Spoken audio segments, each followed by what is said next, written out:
자, 한정형 형법 4회차입니다.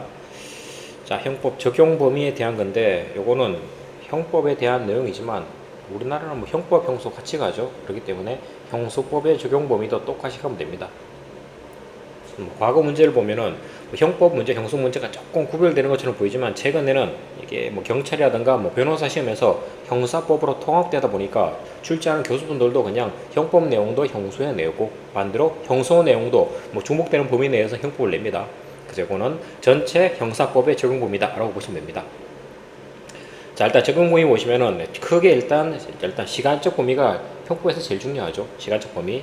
자, 시간적 범위라는 것은 이게 범죄를 할 당시랑 재판할 당시에 법이 바뀐 겁니다. 그러면 어떤 법으로 재판할 거냐? 자, 당연히 그 문제인데, 자, 우리나라는 자, 원칙입니다. 원칙은 행위시법입니다. 행위시.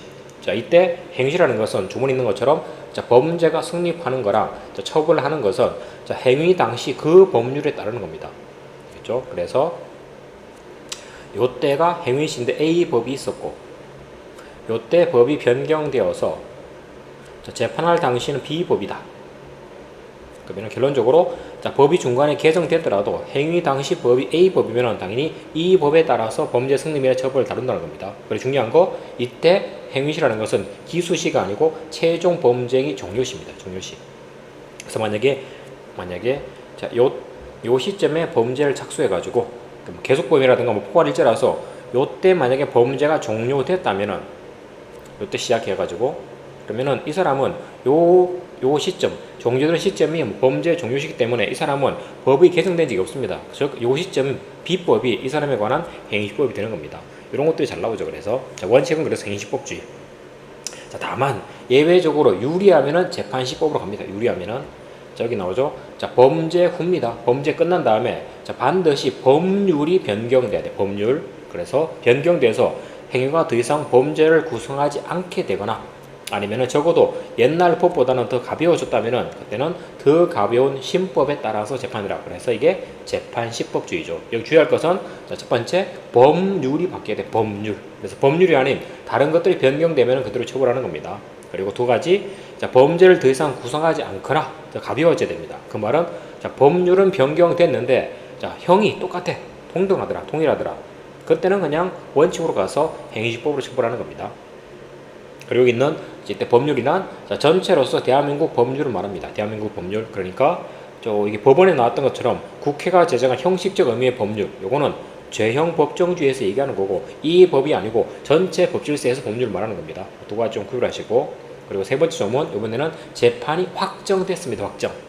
확정됐는데 이미 교도소 가 있는 거죠. 그런데 법률이 바뀌어서 더 이상 범죄가 되지 않으면은 그러면은 밖에 있는 사람들은 범죄가 안 돼 재판 안 받는데 나는 이미 확정돼서 교도가 있으면은 야, 형의 불균형이 발생하지. 불균형. 자, 이걸 시정하기 위해서 집행만 면제해줍니다. 풀어줍니다. 자, 반대로 얘기하면은 확정된 다음에 범죄를 구성하지 않는 게 아니고 형이 더 가벼워지면은 이때는 그냥 그대로 집행하는 겁니다.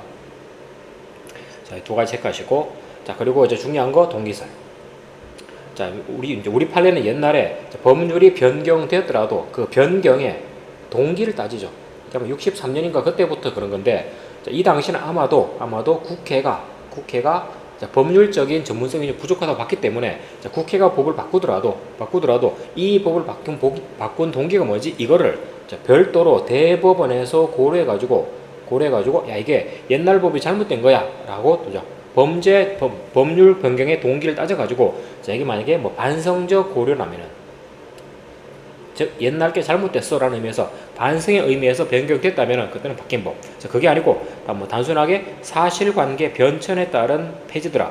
그때는 그대로 처벌하겠다. 이런 식으로 대법원이 약간 건방지게 봤죠. 건방지게.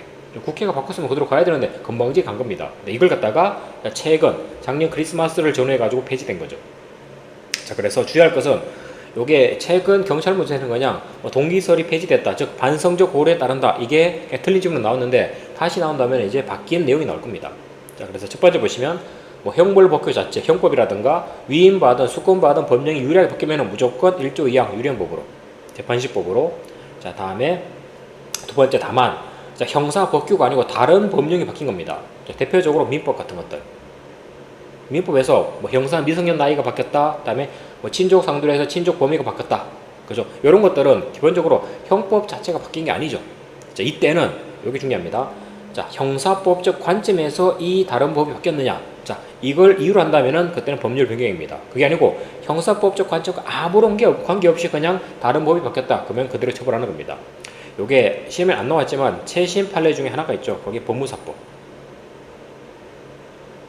자, 법무사법이 개정돼 가지고 종래 변호사들의 업무 영역이었던 도산, 파산 업무 범위가 변호사로 넘어왔습니다. 그렇죠? 근데 이 사람은 법 개정되기 전에 법무사가 도산, 파산, 회생 업무를 한 거죠. 근데 재판 받으려고 보니까 이제 그게 법무사의 업무가 되는 겁니다. 그러면 이건 그동안 처벌했던 법률이 바뀌었으니까 유리한 법으로 가야 되느냐? 그게 아니고 요거는 법무사법의 업무 영역이 바뀐 거죠. 그러니까 결론적으로 1번이 아니고 2번입니다. 즉 다른 법령이 개정된 경우이기 때문에 이때는 그 개정 이유가 형사법적 관점 변화를 주된 이유로 하느냐? 당연히 이거는 법무사 영역이 변호사 영역까지 확장되는 거. 이거는 왜냐면은 뭐 도산이나 파산 이런 것들은 점점점 많아지는데, 자, 값비싼 변호사를 통해서 하기에는 이게 시간적이라든가 비용적으로 한계가 있는 겁니다. 그러다 보니까 자, 국민들을 위해서 야, 이거는 변호사 너네도 돼, 너네가 해도 돼, 요게 바뀐 겁니다. 그러니까 이거는 형사법적 관점 변화랑 아무런 관계는 없죠. 그러니까 이거는 당연히 개정됐더라도 구법에 따라서 처벌하는 겁니다. 뭐 그런 개념입니다. 요거 하나만 체크하시고, 그리고 한시법, 자, 시기가 한정돼 있는 법이죠. 되겠죠? 뭐 대표적으로 옛날에 IMF 때 심야 영업은 1월부터 6월까지 못한다. 근데 이 사람이 3월 달에 위반했죠. 요 사이 위반했죠. 그런데 6월 달에 지나버린 겁니다. 이때 어떻게 할 거냐? 이런 문제인데 판례대로 가시면 됩니다. 우리 판례는 야, 이거는 법률 개정 아니야. 그러니까 그대로 처벌해. 자, 그렇게 하시면 되겠습니다. 자, 다음에 장수범위. 자, 원칙은 우리는 속지죠, 속지. 즉, 대한민국 땅에서 발생한 사건은 북한 포함해서 우리 법을 적용한다. 다만, 우리 땅이 확장되는 경우가 있죠. 기국주의. 우리나라 배, 우리나라 비행기. 됐죠? 여기도 우리나라 땅으로 보는 겁니다. 그리고 있죠. 자, 대한민국 영역 내에서 범한 모든 범죄가 있으면 내국, 외국 안 따지고 다 적용하는 겁니다. 그리고 우리나라 선박, 우리나라 항공기도 우리나라 땅으로 보겠다. 그래서 원칙은 속지주의. 자, 다음에 두 번째가 예외적으로 속인주의라든가 보호주의가 가미되어 있죠. 자, 속인주의는 우리나라 사람입니다. 자, 보험법이 대한민국 영역 외입니다. 영역 외. 영역 외에서 보면 우리나라 사람이 있으면 이것도 우리 법 적용하겠다. 다만 내국인이 만약에 우리나라 안에서 범죄하면은 요거는 속인주의가 아니고 원칙에 따라서 속지주의입니다. 속지가 안 됐을 때 속인입니다. 그러니까 결론적으로 내국인의 국외범에 대한 조언입니다. 이거는. 자, 다음에 보호주의. 자, 이거는 우리나라 국가라든가 우리나라 국민을 보호하는 거죠. 여기 있죠. 자, 내외 국통 유문인 암기하셔야 됩니다. 마지막 문서랑 인장은 공문서 공인장만. 그러니까 사문서, 이게 판례가 대부분이죠. 뭐 우리나라 삼성 문서를 조선족이 위조했다 이런 것들은 우리 법, 이제 외국이라면은 우리 법 적용할 수 없는 겁니다. 자, 그리고 3번은 상호주의. 자, 대한민국 영역 외에서 우리나라 대한민국이나 자, 대한민국 국민에 대해서 내외 국통 유문인 빼고 나머지 죄를 범한 외국 사람입니다. 대표적으로 옛날에 문제된 게 우리나라 결혼한 사람하고 외국에서 외국인이 간통을 범해버린 거죠. 자, 그때는 그 나라에서 범죄를 구성하지 않거나 소추, 면제를 할 경우를 예외로 하기 때문에 그 나라에서 처벌할 때, 즉 상호주의에 따라서 그 나라에서도 그게 범죄라면 우리도 처벌할 수 있고 그게 아니라면 처벌 못하는 겁니다. 자, 넘어가시고, 자, 다음에 최근에 많이 나오는 거 세계주의. 자, 이거 두 가지죠. 약지위인, 인신매매. 요 범죄는 자, 국외에서 자, 외국인이 범죄를 하고 자, 그 범죄 피해자가 우리나라 국가도 아니고 우리나라 국민도 아닙니다. 자, 즉 우리랑 아무런 관련이 없죠. 자, 그래도 세계 뭐 질서를 위해서 이런 경우도 이런 사람들에 대해서는 우리 법을 적용하겠다. 단 미수까지는 처벌하지만 예배우면 안 됩니다. 되겠죠? 자, 그리고 최근에 또 개정된 거, 자, 죄를 지어서 외국에서 뭐 필리핀이나 중국에서 형의 전부나 일부가 실제 집행됐다면은, 즉 유죄 판결이 확정돼서 집행됐더라면은 그때는 그 집행된 전부나 일부를 무조건 산입해 줍니다. 그 옛날처럼 산입할 수 있다는 판사의 재량은 없습니다. 무조건 산입한다. 그리고 자, 이때 집행이라는 것은 자, 미결구금을 말하는 게 아니고 실제 유죄 판결이 나와서 집행돼야 됩니다. 그래서 미결구금 되었다가 이 사람이 무죄 판결로 만약에 우리나라에 추방됐다. 그러면은 미결구금 일수는 집행된 게 아니죠. 이거 산입 안 해줍니다. 그래서 자, 이제 OX 문제 보시면 1번, 자, 현행헌법은 시간적 범위에 관해서 행시법주의가 원칙이고 예외로 재판시주의가 채택되고 있죠. 유리하다면은. 다음에 2번 자, 성립과 처벌은 행위시 법률에 따른데 이때 행위시란 기수시가 아니고 최종 범죄 행위 종료시를 말한다. 다음에 세 번째 그렇기 때문에 포괄일제 자 개개 범죄 행위가 개정 전후에 걸쳐 행해졌더라도 아까 얘기했듯이 쓸 데가 없네. 자 요때 A법이고 요때가 B법이고 변경이 됐는데 자 포괄일제가 여기서 착수를 해가지고 만약에 여기서 범죄가 종료됐다. 그러면 이 사람은 종료시법인 B법을 바로 적용하는 겁니다. 행시법으로. 그래서 신구법의 형의 경중을 비교할 필요도 없이 범죄 행위 종료시법인 신법, 바뀐 법을 적용하면 되는 겁니다. 됐죠? 다음에 네 번째, 가벼운 신법을 적용하는 1조 2항은 행위자에게 유리한 소급이 인정되죠. 소급표 금지 원칙은 불리하니까 금지되는 겁니다. 유리하면 돼요. 그래서 다음에 5번 군사기밀이 평문으로 저하돼봤자 평문 저하 이거는 법률 개정이 아니죠. 그러니까 1조 2항에 말하는 법률 변경이 아닙니다.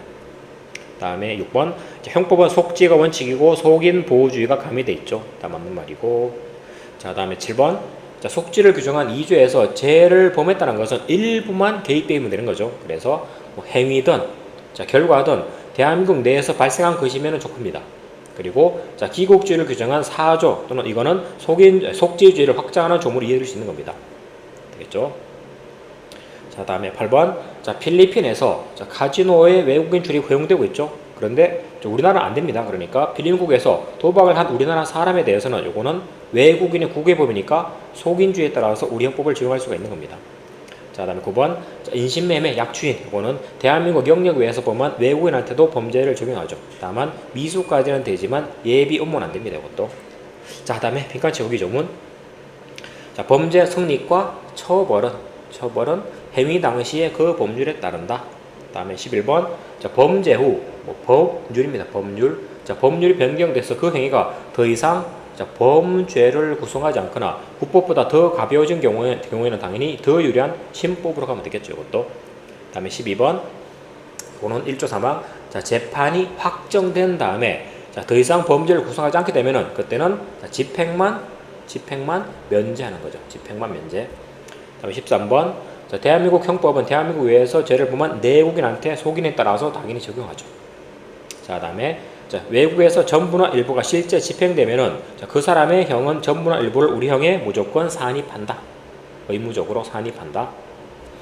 자 요거 다 조문들이었고 자 다음에 스키줄 지문 보시면은 옳은 것입니다. 1번 재판이 확정된 다음에 법률이 변경되어서 형이 국법보다 더 가벼워진 경우는 당연히 집행을 면제하는 게 아니고 그 가벼워진 신법으로 가면 되겠죠. 아니다. 확정된 거니까 법률이 변경돼서 잘 안 나와가지고 위를 보느라고 나오죠. 다시 재판이 확정됐습니다. 범죄 후가 아니고 법률이 변경돼서 더 가벼워진 경우 이때는 면제가 아니고 그대로 집행하죠. 더 이상 범죄를 구성하지 않을 때 그때만 집행을 형평성상 면제해 주는 겁니다. 자 다음에 2번 필기가 또 잘 안 나오는데 그냥 갑시다. 중요한 거 아니니까. 다음에 인신매매죄는 대한민국 영역 외에서 범한 외국인한테 적용하죠. 세계주의. 다음에 3번 외국인이 대한민국 영역 외에서 대한민국 국민 명의의 공문서가 아니고 사무소를 범하게 되면은 결론적으로 5조에 따라서 우리 법을 적용할 수가 없죠. 자 다음에 4번 죄를 지어서 전부나 일부가 집행된 사람에 대해서는 당연히 재량에 따라서 산입하는 게 아니고 무조건 산입한다. 그래서 옳은 것이니까 2번으로 가면 되겠죠.